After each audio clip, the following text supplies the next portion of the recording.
마태복음과 누가복음을 보게 되면 아기 예수님의 생일 잔치에는 두 부류의 사람들이 초대받았다라고 하는 것을 알 수가 있습니다. 먼저는 동방의 박사들입니다. 그들은 놀랍게도 아브라함의 혈통, 유대인이 아니었습니다.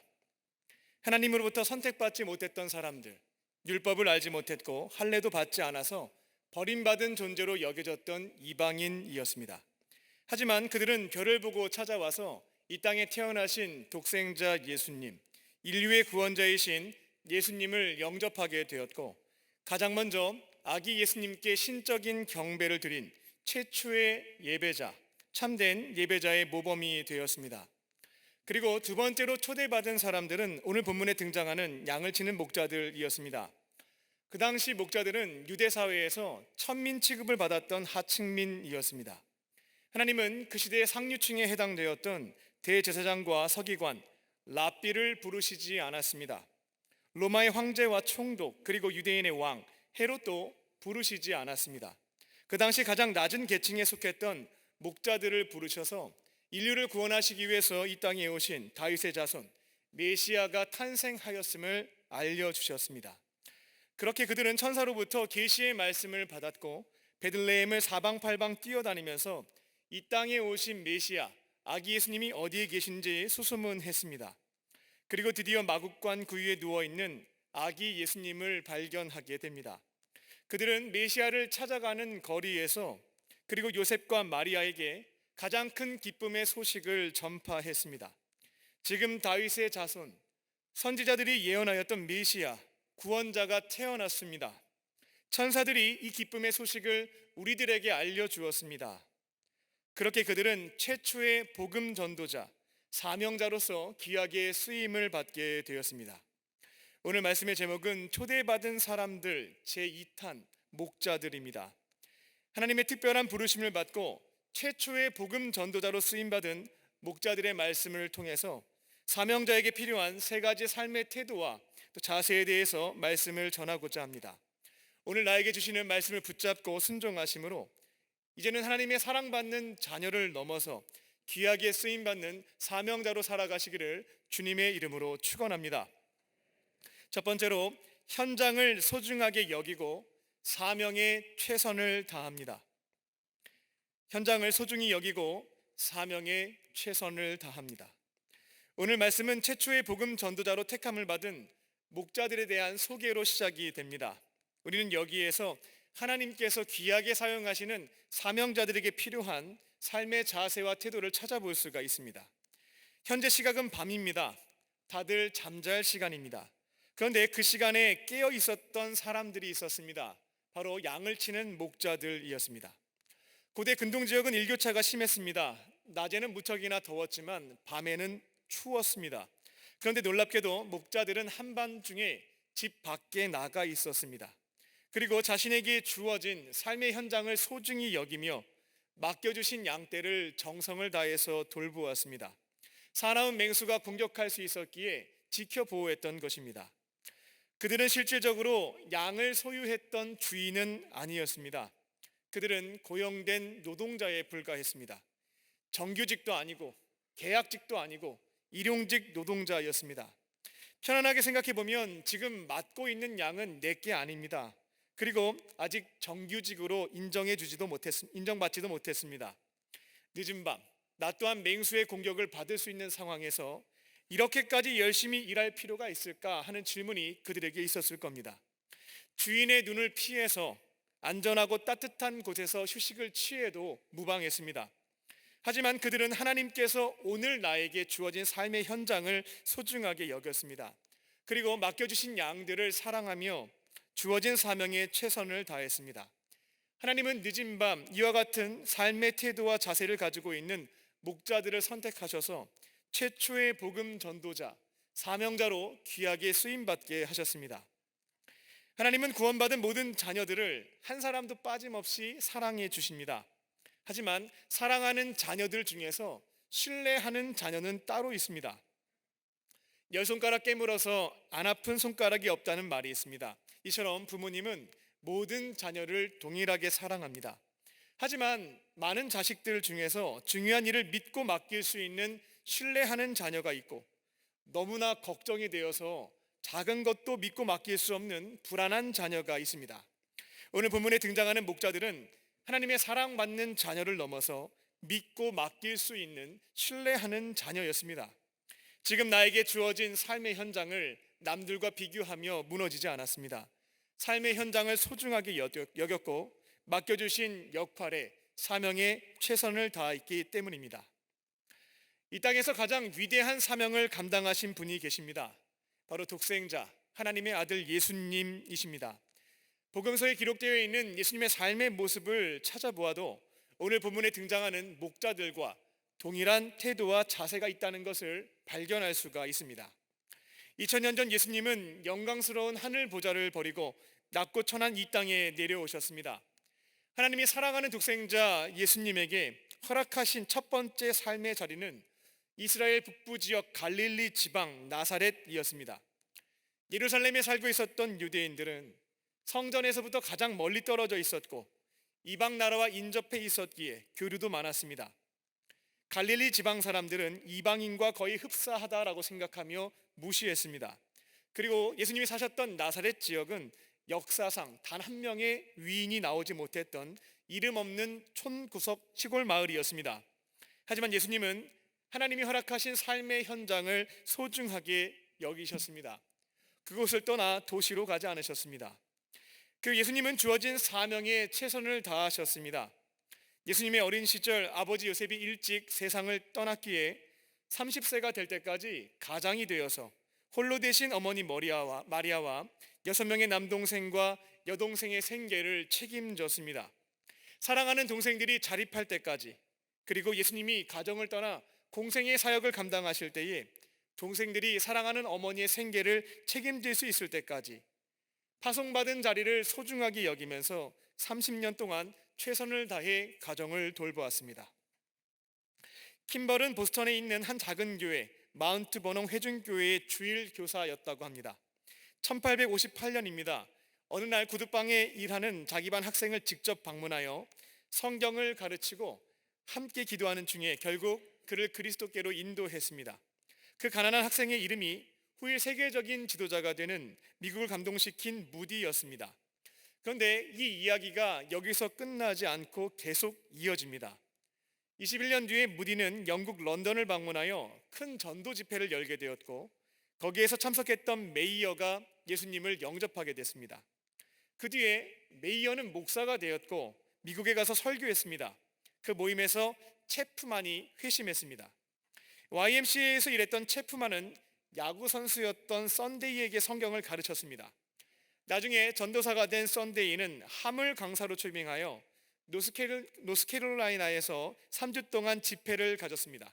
근데 그 결과 너무나 실망할 수밖에 없는 결과를 얻게 됐습니다. 3주 동안 집회를 했는데 결신자는 16살의 소년 한 명뿐이었기 때문입니다. 그러니까 거의 실패한 집회처럼 보였습니다. 하지만 놀랍게도 그 소년의 이름이 훗날 전 세계 수천만 군중에게 복음을 전해서 영혼을 구원하는 빌리 그레이엄이었습니다. 이 모든 일은 놀랍게도 자신의 삶의 현장인 교회 학교를 소중하게 여기고 맡겨주신 한 영혼이었습니다. 무디를 사랑하며 성경을 가르치는 데 최선을 다했던 교사 킴벌로부터 시작되었습니다. 하나님이 우리에게 허락하신 삶의 자리가 있습니다. 가정과 교회와 일터가 있습니다. 하나님이 오늘 나에게 주신 삶의 현장을 소중하게 여기실 줄로 믿습니다. 그리고 내 곁에는 맡겨주신 양들도 있습니다. 가족과 속원과 동료들이 있습니다. 예수님이 나를 사랑해 주셨듯이 내가 받은 사랑으로 내 곁에 있는 이들을, 양들을 섬기실 줄로 믿습니다. 하나님이 맡겨주신 사명도 남들과 비교하지 않고 최선을 다하실 줄로 믿습니다. 현장에 대한 소중함, 맡겨주신 양에 대한 사랑함, 그리고 사명에 대한 성실함을 실천하심으로 귀하게 쓰임받는 사명자가 되시기를 주님의 이름으로 축원합니다. 두 번째로 의심을 멈추고 믿음으로 실천합니다. 의심을 멈추고 믿음으로 실천합니다. 11절입니다. 한밤중에 양을 치고 있었던 목자들은 천사들에게 놀라운 기쁨의 소식을 듣게 됩니다. 다윗의 동네입니다. 베들레헴에서 구약에 예고되었던 메시아 구원자가 태어났다라고 하는 소식을 듣게 됐습니다. 여기까지는 아무런 문제가 없었는데 12절을 보게 되면 목자들로서는 동의가 안 되는 부분이 한 가지 발생했습니다. 메시아가 태어났기는 했는데 강보에 쌓여서 왕실의 침대가 아닌 구유에 누워 있을 것이라고 천사가 말씀해 주시는데 이 점이 조금은 마음에 걸렸습니다. 구유라는 말이 뭔가 분위기가 있어 보이는데 정확하게 말씀을 드리자면 말이나 돼지에게 음식을 주는 밥통입니다. 말 밥통을 뜻합니다. 그곳에는 음식물 찌꺼기 냄새가 가득하고 가죽에 침이 흥건하게 묻어 있었습니다. 위생적으로 굉장히 더러운 곳이었습니다. 천사는 다윗의 후손 메시아가 태어났다라고 가르쳐 주었는데 그 장소가 조금은 동의가 안 되는 겁니다. 왕실의 푹신푹신한 침대가 아니라 더러운 말밥통이라고 하니까 이건 뭔가 잘못된 것 같다라고 하는 느낌을 지울 수가 없었습니다. 지금까지 회당에서 랍비들에게 들었을 때에 분명히 메시아는 다윗의 후손 만왕의 왕으로 오신다라고 했는데 왜 태어나는 장소가 왕궁이 아니라 마국간 말밥통일까 잘못되었다 싶었을 겁니다. 그런데 이제 수많은 천군 천사가 이에 대해서는 답변을 주지는 않고 지극히 높은 곳에서는 하나님께 영광이요 땅에서는 하나님께서 기뻐하시는 자들 중에 평화로다 라고 찬양을 부른 뒤에 사라졌습니다. 하늘로 올라가 버렸습니다. 그곳에 있었던 목자들은 혼란스러웠습니다. 천사에게 계시를 받은 게 맞을까? 아니면 밤늦게 너무 피곤하다 보니까 헛것을 본 것은 아닐까? 갈등이 되었습니다. 하지만 그들은 고민하는 데 시간을 지체하지 않았습니다. 천사를 통해 듣게 된 하나님의 계시의 말씀이 완벽하게 다 수용이 되고 이해되는 것은 아니었지만 미심쩍은 것도 있었지만 용기를 내어서 진리로 믿었습니다. 그리고 곧바로 빠르게 메시아를 찾아 나섰습니다. 15절을 보게 되면 이제라고 번역된 것이 있습니다. 이는 히브리어 대를 번역한 것인데 직역하자면 곧바로라는 의미를 갖고 있습니다.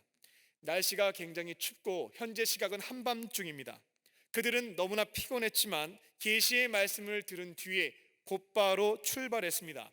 그리고 16절을 보게 되면 느긋하게 가지 않고 빠르게 움직인 것도 볼 수가 있습니다. 그들은 요셉과 마리아가 또 구유에 놓인 아이를 또 단번에 찾지는 못했습니다.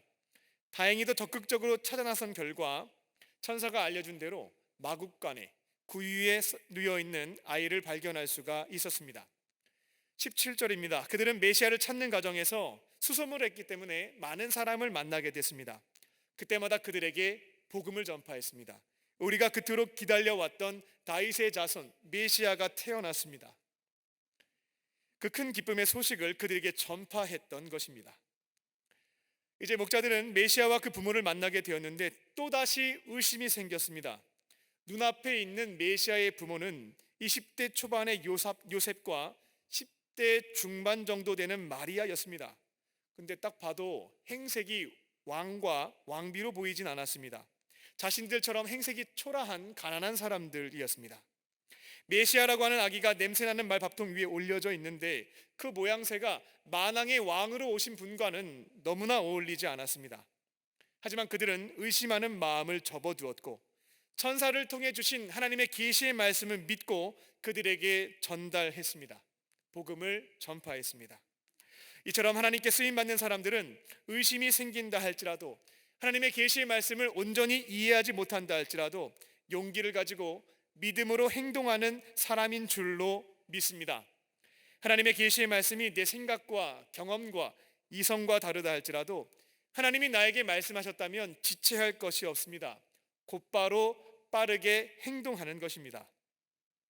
이제 우리는 하나님의 계시의 말씀을 꿈에서 천사를 통해서도 듣겠습니다만 하나님의 계시의 말씀이 기록되어 있는 성경을 통해서 들을 수가 있습니다.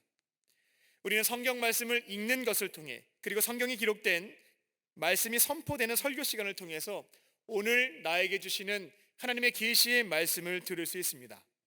목자들이 천사들로부터 계시의 말씀을 들었을 때 잘 이해가 되지가 않았고 의심이 생기는 영역도 있었습니다. 하지만 용기를 내어서 곧바로 빠르게 실천했던 것처럼 우리에게 오늘 주시는 하나님의 계시의 말씀, 나에게 감동을 주시는 말씀이 있다면 지체하지 않고 곧바로 빠르게 순종하실 줄로 믿습니다. 하지만 실천을 뒤로 미루게 되면 사명을 놓치게 된다라고 말씀을 드립니다. 사탄은 우는 사자와 같이 우리 곁을 맴돌고 있으며 우리가 사명에 실패하도록 이러한 전략을 자주 사용합니다. 천천히 해도 괜찮아. 나중에 해도 돼. 그렇게 해서 사탄의 유혹을 이겨내지 못하고 넘어가게 되면 조금씩 사명을 감당하고자 했던 열정이 냄비 식는 것처럼 급하게 식어져 버립니다. 의지도 꺾이기 시작합니다.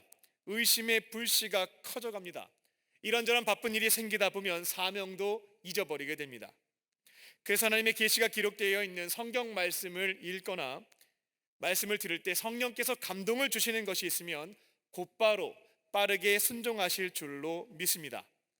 오병이의 기적은 사복음서에 다 기록되어 있습니다. 그 중에 요한복음을 보게 되면 예수님이 제자들에게 굶주린 사람들에게 너희가 먹을 것을 줘라 라고 말씀하시는 것을 볼 수가 있습니다. 근데 그때 12명의 제자 중에서 유일하게 곧바로 빠르게 움직였던 제자가 한 명 있었습니다. 그는 바로 안드레였습니다. 지금 당장 뛰어다닌다 하여서 5천 명을 먹일 수 있는 음식을 구할 수는 없었습니다.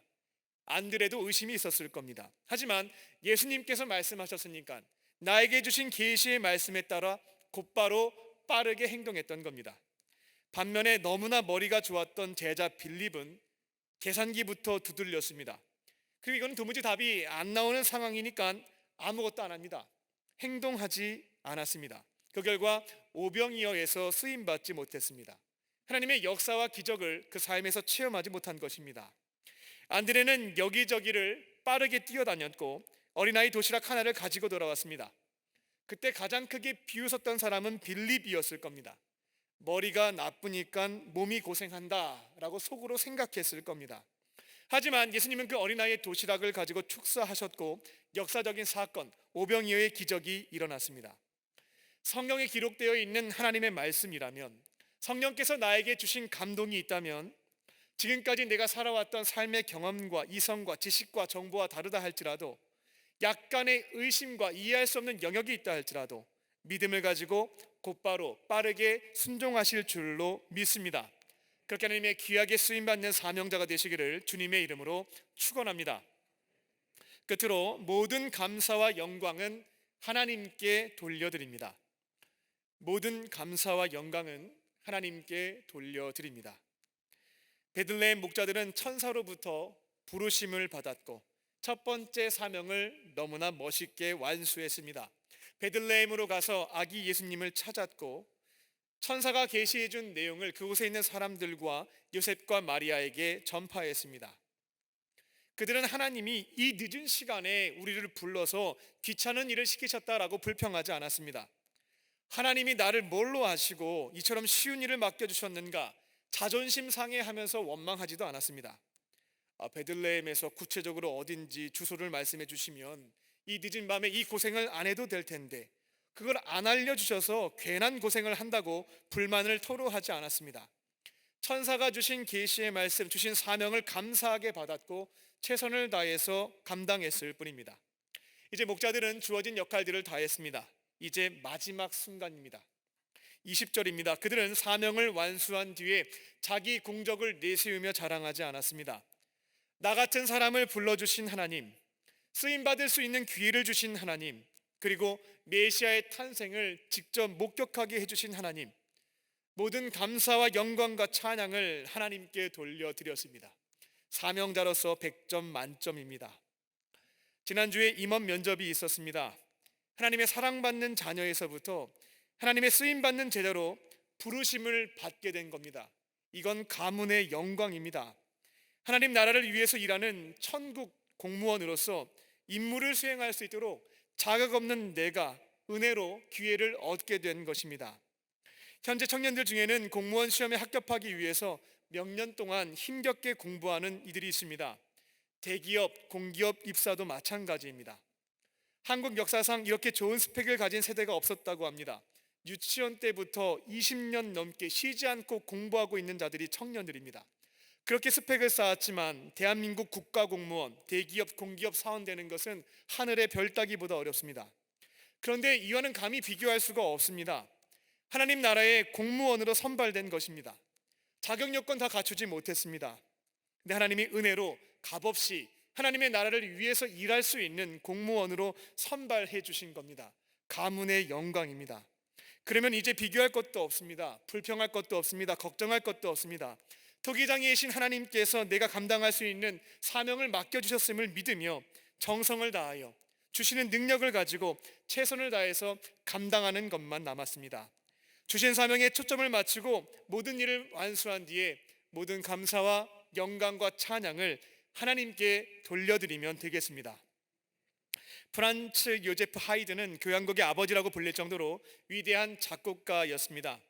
그가 세상을 떠나기 1년 전에 오스트리아 빈에서 연주회가 열렸습니다. 그의 걸작입니다.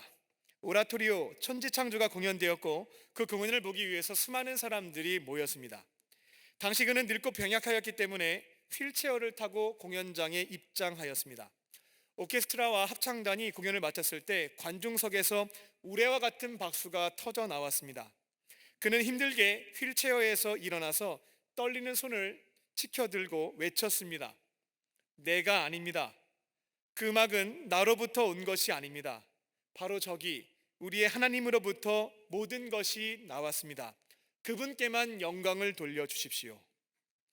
우리는 이 땅에서 영원토록 살지 않습니다. 길어봤자 100년입니다. 그것도 맥시멈입니다. 우리가 잠깐 머물다가 떠나가는 이 땅에 사는 동안 하나님께서는 우리를 부르시고 맡겨주시는 사명이 있습니다.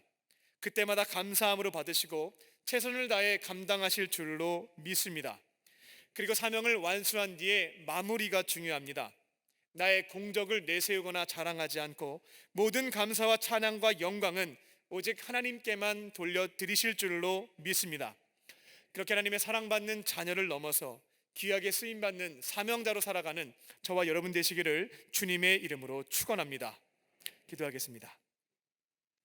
살아계신 하나님, 너무나 부족한 사람인데 구원해 주신 것도 감사한데 주님의 나라를 위하여 쓰임받는 사명자로 불러주심에 감사합니다. 하나님의 그 크신 은혜를 잊지 않고 날마다 감사드리면서 맡겨주신 사명에 충성을 다하는 삶을 지켜가게 하여 주시옵소서.